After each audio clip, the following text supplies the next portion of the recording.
चल जा, खुल जा सिम। ठीक है बेटा। तो अभी हम डिस्कस करते हैं कि व्हाट इज कैटलिस्ट। कैटलिस्ट क्या होता है? A substance which altars, alter का मतलब चेंज है। अब कैटलिस्ट इंक्रीज भी करता है, डिक्रीज भी करता है, दोनों बातें हैं। ठीक है, तो डेफिनेशन होगी a substance which altars, alter का मतलब है change, which altars means change the rate of chemical reaction, chemical reaction, कि ये ऐसा सब्सटेंस है जो क्या करेगा, रेट ऑफ रिएक्शन को अल्टर करेगा, चेंज करेगा, इंक्रीज भी कर सकता है, डिक्रीज भी कर सकता है। ठीक है, बाय विदाउट अंडरगोइंग, खुद में कोई चेंज नहीं आएगी, undergoing any change in its composition, any change in its composition. मतलब क्या होगा कि ये पहले रिएक्शन में इन्वॉल्व होगा, किसी न किसी रिएक्टेंट के साथ जुड़ेगा, और जब प्रोडक्ट बनेगी तो वापस डिटेच हो जाएगा। यानी एट द एंड आपको, शुक्र अली तलियो, एट द एंड आपको जो कैटलिस्ट है वो उसी फॉर्मेट में वापस मिलेगा जैसा हमने उसको यूज किया था, जैसा हमने उसको यूज किया था। चलिए बस थोड़ा सा ही, ठीक है। तो वर्किंग, काम कैसे करता है, क्या होगा भाई कि ए रिएक्टेंट है, बी रिएक्टेंट है, सी कैटलिस्ट है। ठीक है, सी क्या है, कैटलिस्ट। वर्क कैसे करेगा कैटलिस्ट? तो ए और बी में क्या होगा कि ए भाई ए से जुड़ा है, बी जो है वो बी से जुड़ा है, सी आपका कैटलिस्ट।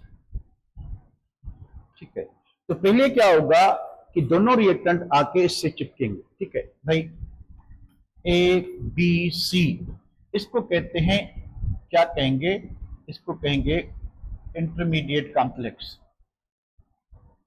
Intermediate complex. ठीक है, अब होना क्या है, ए और बी ने मिलना है और कैटलिस्ट इनके साथ वक्ती तौर पे ऐड हो गया है। अब क्या होगा, डिटेच होगा। अब क्या होगा, डिटेच होगा। ठीक है, यहां से डिटेच हो जाएगा। ठीक है, यहां से डिटेच हो जाएगा। ठीक है, तो बनेगा क्या, ए बी प्रोडक्ट बनी, उसके साथ कैटलिस्ट इन द एंड जो है वो क्या हो जाएगा, निकल जाएगा। राजभट्ट बस बहुड़ी ऐसा बैठे को मुख्य बताया जा। ठीक है, तो ए बी प्रोडक्ट बनेगी और कैटलिस्ट क्या हो जाएगा, डिटेच हो जाएगा। तो इसी तरह से कैटलिस्ट काम करता है कि कैटलिस्ट रिएक्टेंट के साथ पहले जुड़ जाएगा, एक इंटरमीडिएट कॉम्प्लेक्स बनाएगा, फिर कॉम्प्लेक्स जो है उसमें जो चेंज आएगी, प्रोडक्ट बनेगी, प्रोडक्ट के बाद कैटलिस्ट जो है वो निकल जाएगा, वो निकल जाएगा, उड़नछू हो जाएगा। ठीक है, तो थोड़ा बुक को देख लेते हैं।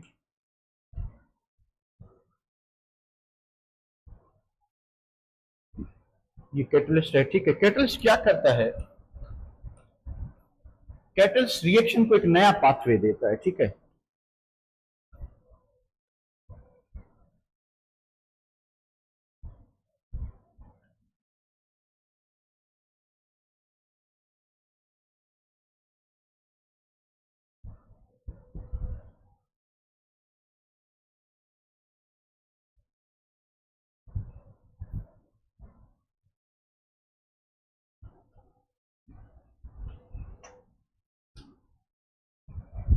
तो कैटलिस्ट काम कैसे करता है। ठीक है, a catalyst change the pathway of reaction, reaction के रिएक्शन का जो पाथ है वो बिल्कुल कैटलिस्ट क्या कर लेगा, चेंज कर लेगा। कैसे चेंज कर लेगा कि भाई ये एक रिएक्शन है, ठीक है, ये रिएक्शन है, ये एनर्जी है। ठीक है, रिएक्टेंट जो है वो प्रोडक्ट में कन्वर्ट हो रहा था। ठीक है, और इसकी जो थ्रेशोल्ड एनर्जी थी वो ये थी। ठीक है, ये ईटी थ्रेशोल्ड एनर्जी थी। ठीक है, और ये क्या थी, एवरेज एनर्जी। ठीक है, ये थी विदाउट कैटलिस्ट, हमने कैटलिस्ट यूज नहीं किया। ये जो इसकी एनर्जी थी वो थी विदाउट कैटलिस्ट। ठीक है, अब हमने क्या किया कि हमने एक कैटलिस्ट यूज किया है, हमने क्या किया, ये कैटलिस्ट यूज किया, तो कैटलिस्ट एक नया पाथवे देगा रिएक्शन को, रिएक्शन उसी तरह से नहीं चलेगा। अब क्या हुआ कि रिएक्शन की जो एनर्जी है, एक्टिवेशन एनर्जी, वो कम हो गई। देखें, ये जो एक्टिवेशन एनर्जी थी ब्लैक वाली, वो थी विदाउट कैटलिस्ट, विदाउट कैटलिस्ट, ठीक है। अब जो रेड वाली है, ठीक है, ये जो एक्टिवेशन एनर्जी है, ये है एक्टिवेशन एनर्जी विथ कैटलिस्ट। तो कैटलिस्ट ने क्या किया, एक्टिवेशन एनर्जी को कम किया, ठीक है। तो कैटलिस्ट ने क्या किया कि एक्टिवेशन एनर्जी को कम किया। जब एक्टिवेशन एनर्जी कम हो जाएगी तो रिएक्शन फास्ट हो जाएगा, जब एक्टिवेशन एनर्जी कम हो जाएगी तो रिएक्शन क्या हो जाएगा, फास्ट हो जाएगा। तो इसी तरह से रिएक्शन जो है वो क्या हो जाता है, कैटलिस्ट क्या करता है, रेट ऑफ रिएक्शन को मॉडिफाई करता है, ठीक है। अब ये कहानी है पॉजिटिव कैटलिस्ट की, कैटलिस्ट के टाइप होते हैं, ठीक है। तो क्या होगा भाई, a catalyst change the pathway of reaction, it decreases activation energy of reactant and speed up the rate of reaction, and speed up the rate of reaction। कि भाई ये कैटलिस्ट क्या करेगा, ये कैटलिस्ट एक्टिवेशन एनर्जी को कम करेगा और reaction की जो स्पीड है वो बढ़ जाएगी, रिएक्शन की स्पीड बढ़ जाएगी, ठीक है। ये बात समझ आ गई कि कैटलिस्ट काम कैसे करता है। कैटलिस्ट आएगा, रिएक्टेंट से जुड़ेगा, इंटरमीडिएट कॉम्प्लेक्स बनाएगा, प्रोडक्ट बनाएगा। जब इंटरमीडिएट कॉम्प्लेक्स बनेगा तो जो रिएक्टेंट की जो एक्टिवेशन एनर्जी पहले थी उससे कम हो जाएगी, रिएक्टेंट जल्दी रिएक्ट करेगा, एक्टिवेशन एनर्जी कम होने से रिएक्शन की स्पीड बढ़ जाएगी। Have you got the point guys? तो फर्स्ट वाला फास्ट होता तो हम भाई कैटलिस्ट यूज ही क्यों करते, कैटलिस्ट का काम यही है कि वो रिएक्शन को स्पीड अप करता है, तभी तो हम यूज करते हैं। तो ये बिल्कुल एग्जैक्टली समझ आ गया आपको। कोई परेशानी है तो पूछ लें बेटा, अगर कोई परेशानी है तो पूछ लें।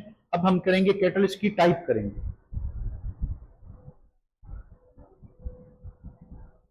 अच्छा वो पुरानी बात है, ठीक है। तो नई बात तो तबसम कोई नहीं है, नई बात में सब कुछ आ रहा है।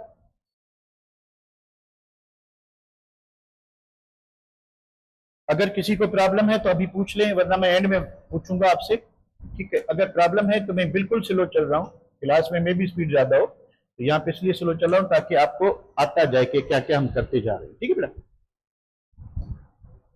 ओके है, क्लियर क्लियर। अब हम करते हैं टाइप ऑफ कैटलिस्ट। कैटलिस्ट के जो है टाइप होते हैं, ठीक है। एक होता है फंक्शन के बेसिस, एक होता है पॉजिटिव कैटलिस्ट। अब ये जो चार्ट बना हुआ है, इस चार्ट से काफी सारे क्वेश्चन एंट्री टेस्ट में आए हुए हैं, सिर्फ आपने याद करना है, मेमोराइज करना है, ठीक है। तो भाई ये जो कैटलिस्ट है, ठीक है, आयरन पाउडर यूज करें। आयरन, अब आयरन क्या है, आयरन होता है सॉलिड, रिएक्टेंट भी गैस है, प्रोडक्ट भी जो है वो गैस है, ठीक है। तो कैटलिस्ट आयरन पाउडर यूज करें। काम क्या है, पॉजिटिव। पॉजिटिव कैटलिस्ट का काम क्या होता है, पॉजिटिव कैटलिस्ट एक्टिवेशन एनर्जी को कम करके रेट को बढ़ाता है। पॉजिटिव कैटलिस्ट क्या करता है, what is done by positive catalyst, decreases activation energy. Activation energy को क्या करेगा, कम करेगा, decreases activation energy and speeds up rate of reaction. तो दो काम होते हैं पॉजिटिव कैटलिस्ट के, कि वो रिएक्शन की रफ्तार को बढ़ाता है। कैसे बढ़ाता है, एक्टिवेशन एनर्जी कम करता है, ठीक है बेटा। ये भी पॉजिटिव है, V2O5।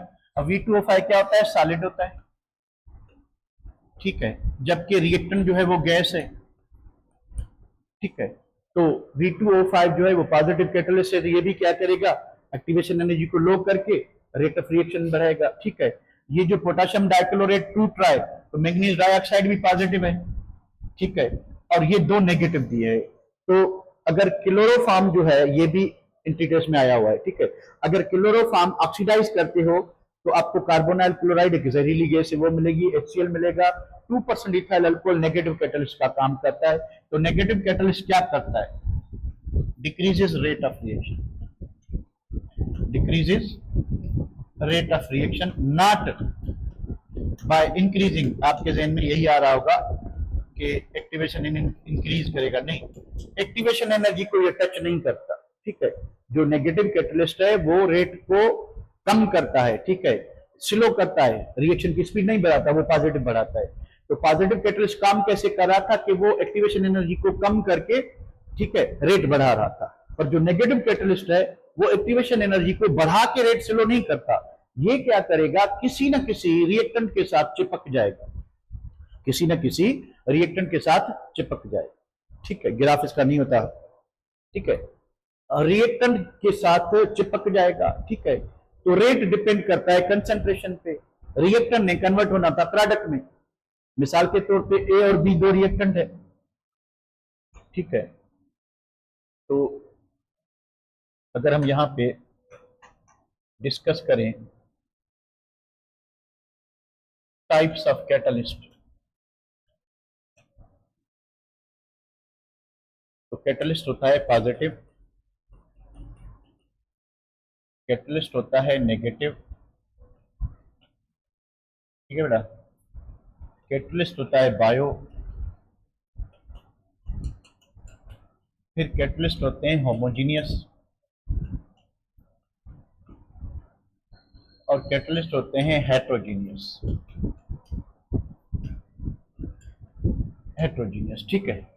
तो भाई कैटलिस्ट की ये टाइप है, positive, negative, bio, homogeneous, heterogeneous. तो मैं वन बाय वन इनको समझाता हूं आपको, ठीक है। अब ये पॉजिटिव कैटलिस्ट क्या करेगा, पॉजिटिव कैटलिस्ट क्या करेगा,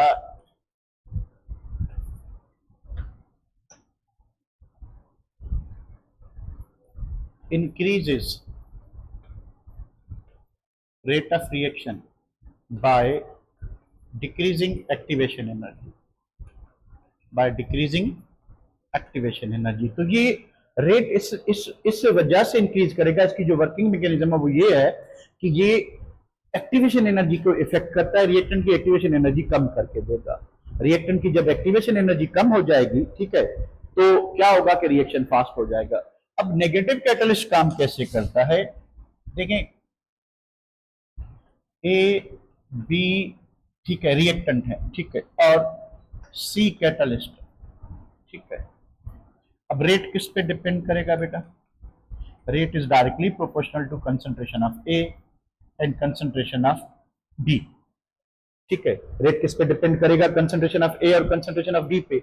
ऐसा कोई भी फैक्टर जो ए की कंसंट्रेशन कम कर दे या बी की कंसंट्रेशन कम कर दे, तो जो रेट है आपका वो क्या हो जाएगा, कम हो जाएगा। रेट क्या हो जाएगा, कम हो जाएगा। ये बात समझते हैं, तब इसमें हाँ करो, दूसरे लोग भी हाँ करें कि रेट इस रिएक्शन का, सी तो कैटलिस्ट है उसको छोड़े आप, ए और बी की कंसंट्रेशन पे डिपेंड करेगा, ठीक है। ऐसा कोई भी फैक्टर जो ए या बी की कंसंट्रेशन कम कर दे तो रेट कम हो जाएगा। तो ये क्या करेगा, ये किसी ना किसी रिएक्टेंट के साथ चिपक जाएगा। आपका जो कैटलिस्ट है, मान लें कि ए के साथ इसने एक कॉम्प्लेक्स बना दिया, ए के साथ इसने कॉम्प्लेक्स बना दिया। अब प्रोडक्ट में चाहिए ए और बी दोनों, तो इसने क्या किया, ए के साथ चिपक के एक ऐसी चीज बना ली जो प्रोडक्ट नहीं बनाएगी। तो ए की कंसंट्रेशन जो है खामखा इधर इस कॉम्प्लेक्स में बनाने के लिए यूज हो रही है, तो मेन प्रोडक्ट बनाने में, ये क्योंकि साइड प्रोडक्ट बना रही है, तो मेन प्रोडक्ट बनाने में ए की कंसंट्रेशन कम होती जाएगी, तो रेट बढ़ता जाएगा या रेट कम होता जाएगा। अब जितने जितने आपके कैटलिस्ट मॉलिक्यूल ए से चिपक के ये कॉम्प्लेक्स बनाएंगे और प्रोडक्ट में ए यूज नहीं होगा, तो रेट स्लो होगा कि फास्ट होगा, आप ही बताओ। इतने होनहार बंदे बैठे हो, आप ही बताओ। इनएक्टिव कर देगा तो रेट क्या हो जाएगा, स्लो हो जाएगा, ठीक है। यही यानी नेगेटिव कैटलिस्ट ने एक्टिवेशन एनर्जी को छेड़ना ही नहीं है, उसने क्या करना है कि किसी एक रिएक्टेंट के साथ चिपक के साइड प्रोडक्ट बनाएगा और उस रिएक्टेंट की कंसंट्रेशन को क्या करेगा, कम करेगा। उससे क्या होगा, उससे ये होगा कि रेट स्लो हो जाएगा, रेट क्या हो जाएगा, स्लो हो जाएगा, ठीक है, ओके। अब बारी है बायो। बायो का मतलब होता है लाइफ, बायो का मतलब होता है लाइफ। तो बायो कैटलिस्ट जो है उनको हम क्या कहते हैं, एंजाइम्स कहते हैं, उनको हम क्या कहते हैं, एंजाइम्स, ठीक है। तो बायो कैटलिस्ट को क्या कहते हैं, एंजाइम्स कहते हैं। अब इनका मतलब पूरा चैप्टर पढ़ा हुआ है आपने एंजाइम बायो का। इनका मतलब जाइम, इनका मतलब इन जाइम का मतलब यीस्ट। तो यीस्ट में बहुत सारी एंजाइम्स होती हैं, फंजाई होते हैं, जो एज अ बायो कैटलिस्ट का काम करते हैं। तो बायो कैटलिस्ट एंजाइम्स क्या होते हैं, ठीक है। पॉजिटिव नेगेटिव की बात समझ आ गई। तो पॉजिटिव इंक्रीज करेगा और नेगेटिव क्या करेगा, negative catalyst makes a side product with one of the reactant के किसी एक रिएक्टेंट के साथ साइड प्रोडक्ट बनाएगा and decreases its concentration towards main product,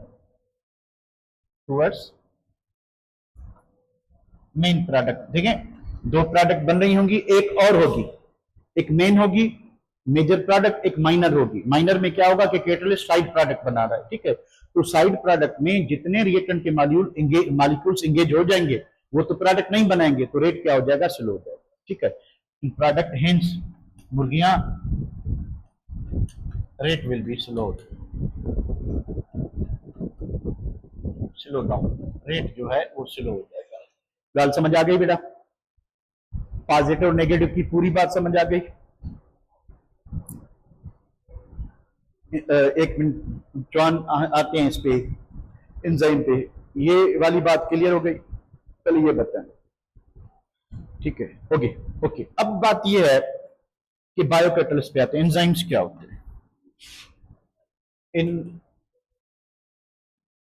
enzymes क्या होते हैं भाई, enzymes are catalysts used in all plants and animals,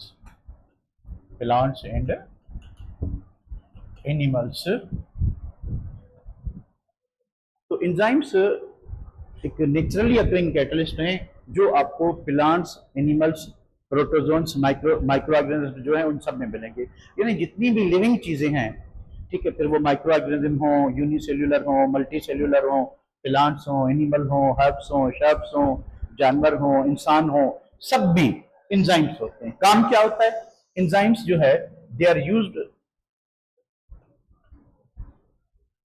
used as catalyst. क्या काम है, alter the rate of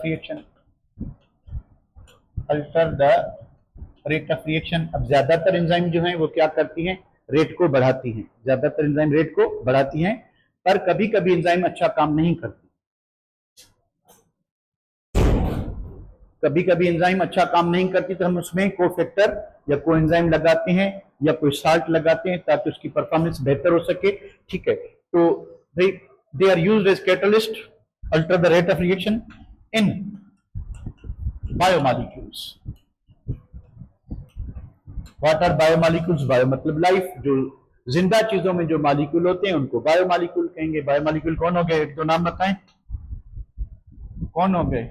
biomolecule हो गया आपका डीएनए हो गया, प्रोटीन हो गया, कार्बोहाइड्रेट हो गया, ठीक है, विटामिन हो गया। तो ये जो मॉलिक्यूल्स हैं बायोमॉलिक्यूल्स, ठीक है, इन पे ये असरअंदाज होते हैं कि एंजाइम्स उनका रेट ऑफ रिएक्शन बढ़ाते हैं, ठीक है बेटा। होगा क्या, एंजाइम्स आर इधर, या तो ये प्रोटीन्स होते हैं, proteins are they contain protein as a major component, are they contain protein as a major component. अब देखिए ये हमारे पास इंटर में एक पूरा टॉपिक है, ठीक है, बुक में नहीं है, पीएमडीसी में है, तो आप जब इंटीग्रेस का सेशन पढ़ोगे तो मैं आपको वहां पे डिटेल में पढ़ाऊंगा। अब प्रोटीनियस पार्ट को एपोएंजाइम कहते हैं, नॉन प्रोटीनियस पार्ट को प्रोटीन में प्रोस्टेटिक ग्रुप कहते हैं। तो यहाँ पे जो प्रोस्टेटिक ग्रुप हो सकता है एंजाइम में, वो या तो कोएंजाइम होगा या कोफैक्टर होगा। कोएंजाइम जनरली ऑर्गेनिक होता है, कोफैक्टर जो है वो इनऑर्गेनिक या आयनिक कोई साल्ट हो सकता है, ठीक है बेटा।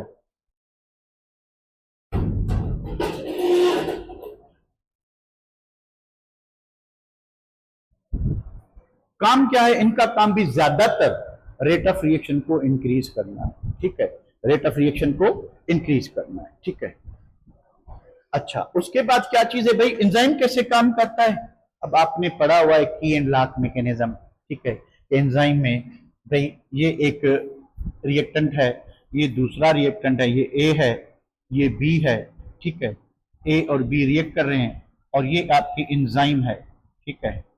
तो एंजाइम में दो एक्टिव साइट हैं, यहाँ पे आपकी एक एक्टिव साइट है और यहाँ पे दूसरी एक्टिव साइट है, ठीक है। ये क्या है, एंजाइम। तो रिएक्टेंट को बायो में क्या कहते हैं, रिएक्टेंट को बायो में कहते हैं सबस्ट्रेट, ठीक है। तो आपके पास सबस्ट्रेट ए है, सबस्ट्रेट बी है, ये रिएक्ट करेंगे, एंजाइम फैसिलिटेट करेगा। सो पहले वर्किंग मैकेनिज्म इसका भी क्या होगा कि पहले यहां पर आपके ए और बी इसकी एक्टिव साइट में चिपक जाएंगे।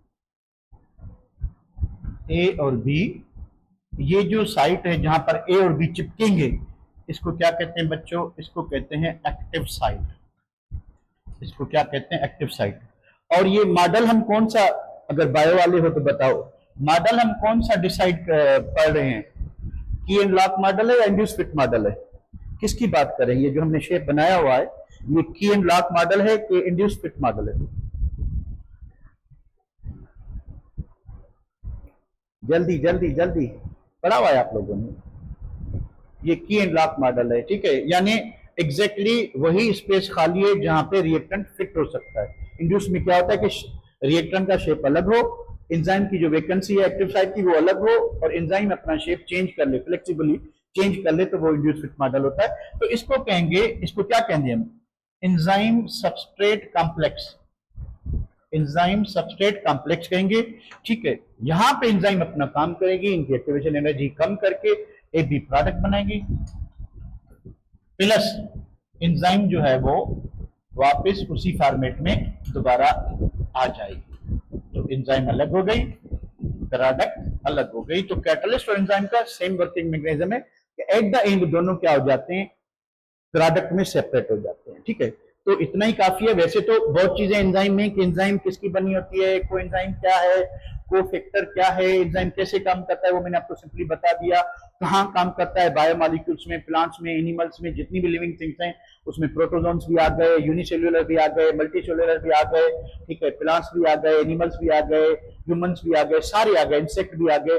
सब में आपका एज अ कैटलिस्ट काम करता है। काम क्या होता है, रेट ऑफ रिएक्शन को बढ़ाना, ज्यादातर का, वैसे कम भी होता है पर ज्यादातर। और इसका जो कैटालिटिकल पावर है वो आम जो यानी इंडस्ट्रीज में या आम रिएक्शन में जो लेबोरेटरी में कैटलिस्ट यूज करते हैं उनसे हजारों लाखों दफा ज्यादा इफेक्टिव होता है एंजाइम का।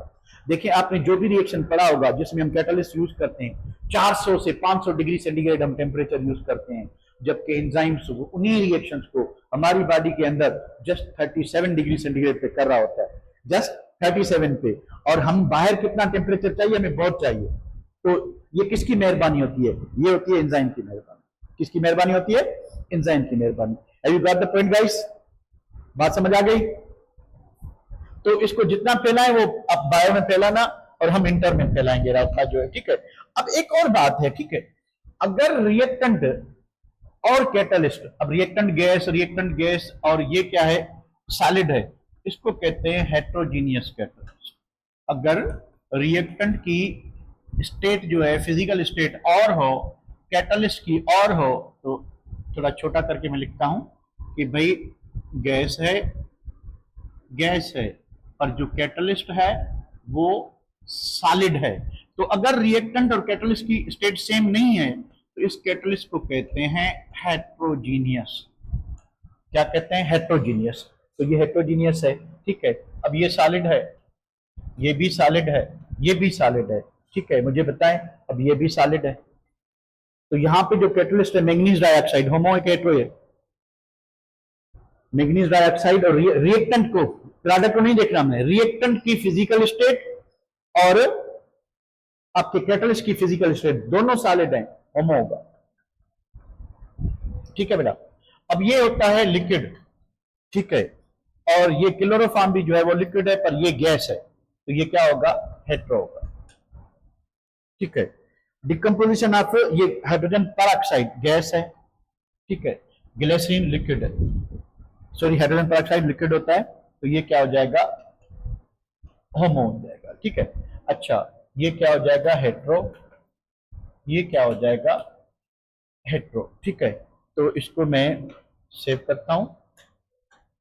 एक बात आगे,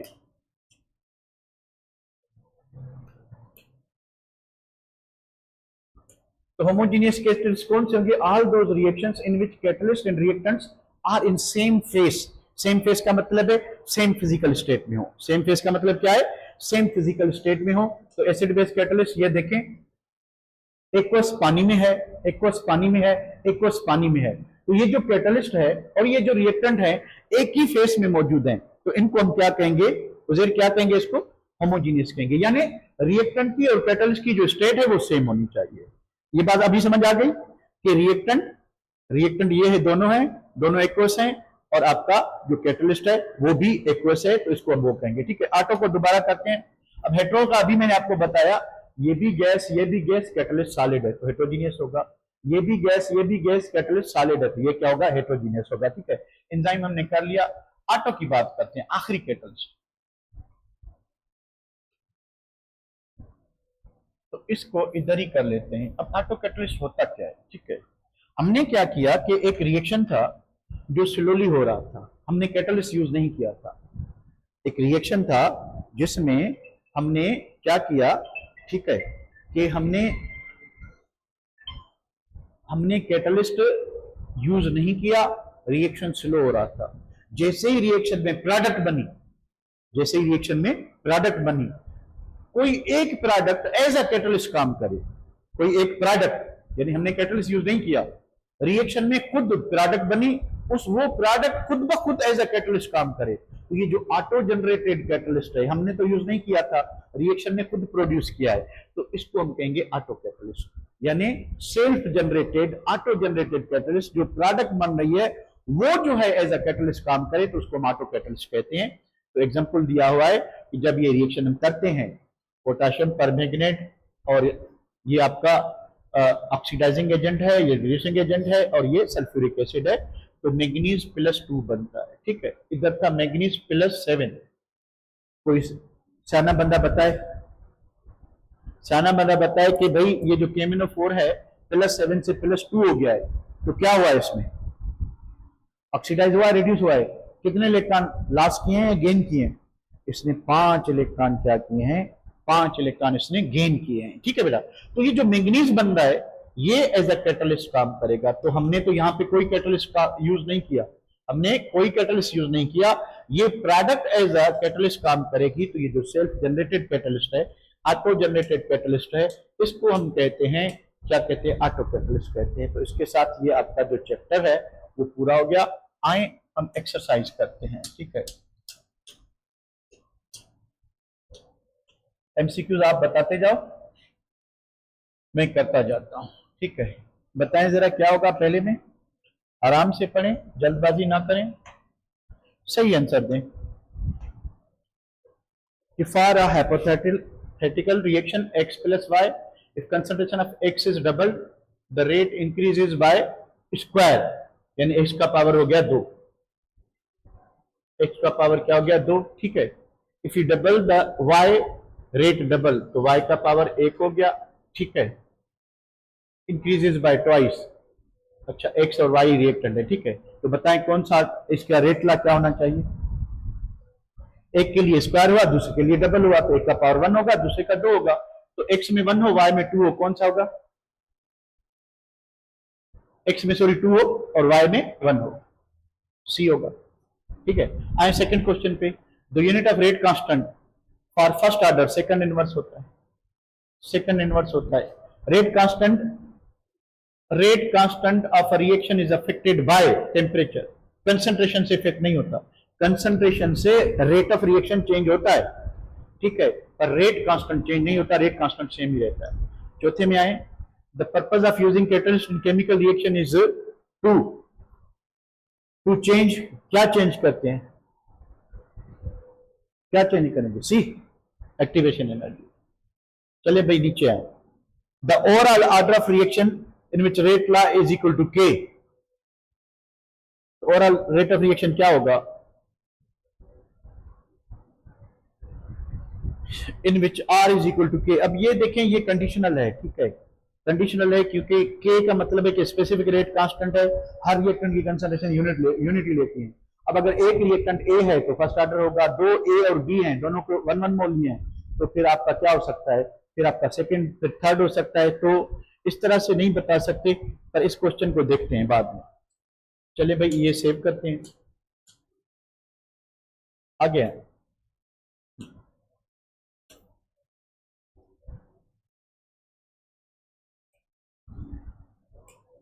तो आयनिक रिएक्शंस जो है वो स्लो होते हैं, फास्ट होते हैं, मॉडरेट होते हैं।